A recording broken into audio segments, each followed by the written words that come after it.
it was in 2005 when the report came out. Okay. But anyways, let's continue on with the CFCSA. The CFCSA is an important read for single parents, people on welfare, anyone who's had ministry involvement or going through a divorce or separation, or there's been any family violence. And when you read over the CFCSA, which you can get off the net, you should definitely read the guiding principles. You should definitely read Section 2, Section 4, Section 13, and read the section on the Freedom of Information Act. I'm not sure which section that is, Section 70, 74, 75, something like that. I'm not sure. But read over those, get a good understanding of the guiding principles and the best interests of the children, and then start reading the rest.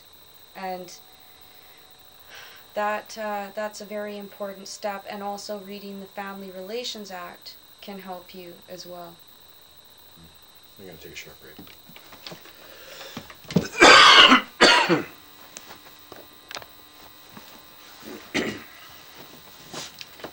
So there was just one more point I wanted to make about the CFCSA. After familiarizing yourself with it, keep in mind that the Ministry of Children and Families cannot apprehend a child when they don't have a reason. And we, as parents in British Columbia, have a responsibility to our children, and we have to keep up that responsibility and keep our children out of foster homes. What are some of the reasons for child apprehensions? At the Parents of Apprehended Children meetings. Discussions, some of the reasons for apprehensions that have come up are the parent was in the hospital having surgery, being pregnant in foster care. Parents arguing has been a reason for apprehensions. Anonymous phone caller makes a complaint, a child is apprehended. Parents who've tried to put their children in voluntary care for a brief period. After signing a respite care agreement or a voluntary care agreement, neighbors calling and saying that they're concerned for the children. One mother was stressed out, so they apprehended. One family, their child was videoed drinking from an empty beer container. One person's children were apprehended from an untidy home. Another, there was no food in the home. Another, the hydro had been cut off. Baby crying at night. Picture of naked children camping. Young girl itching her vagina in preschool. Spanking children. Scratch on ankle, and not being Orthodox Christian.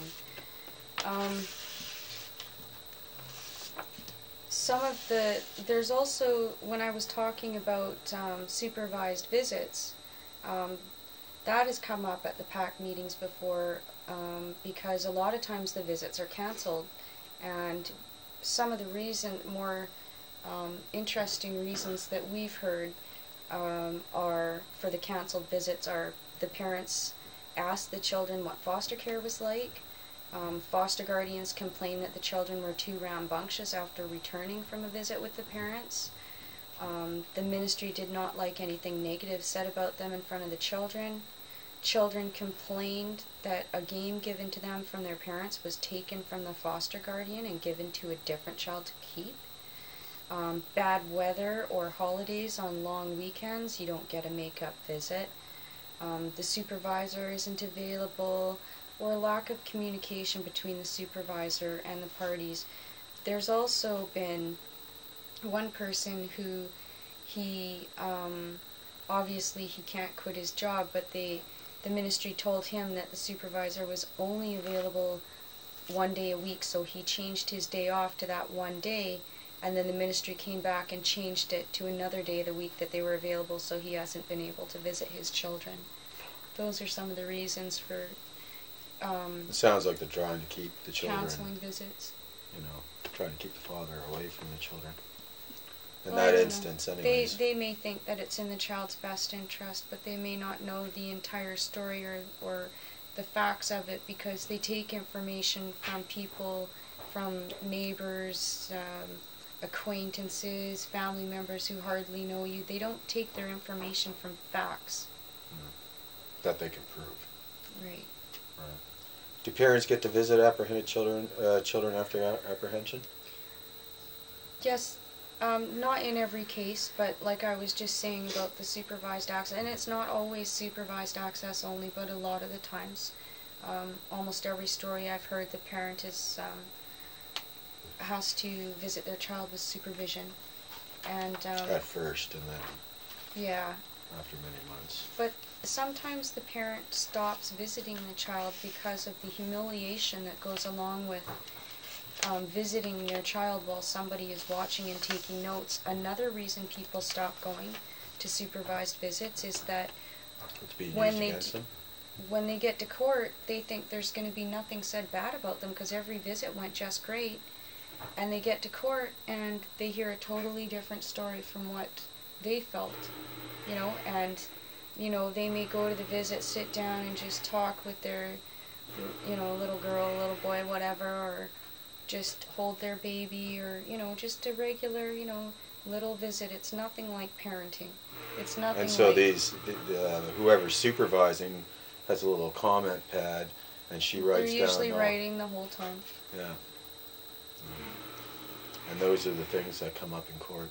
Yeah. Exactly. And usually these visits are in a small little room with a couple of toys, one social worker, the kids, and the parent. A lot of people say that their meetings take place in an office. There's always rules, conditions. Some people weren't, have told me they weren't allowed to give gifts. Other people weren't allowed to celebrate their child's birthday.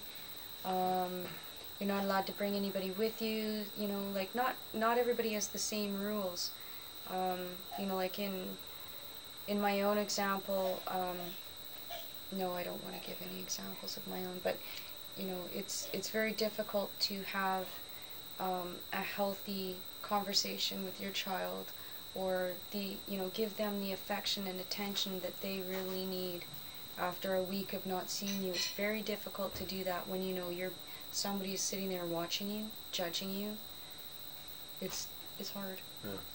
And the child is uncomfortable too, and it's obvious. Can you give us 3 questions that a child should be asked after they've been apprehended? When a child's been apprehended, or before a child's apprehended, a social worker should be saying to the parents, what is the problem here? What do you see as the problem? And then the social worker, should ask, what do you see as being the solution? And then how can we help you get to that solution? What's the problem? How do you see it being fixed, and how can we help? Because a lot of the reasons for the apprehensions have to do with money. Well, they have a foster care system, and obviously they have to fill beds. They have group homes; those have to be filled, and it's not their agenda to not be to have children not in foster care anymore. Really? Yeah. So, anyways, that concludes our session today. We'll be talking to you in another 2 weeks, I suppose. And we have much, much, much more to come, and we hope you enjoy the information that is shared around the table and through these informal discussions. And if you have any questions, you can just post a comment on YouTube, and we'll do our best to answer them quickly. Thank you very much. Have a great day.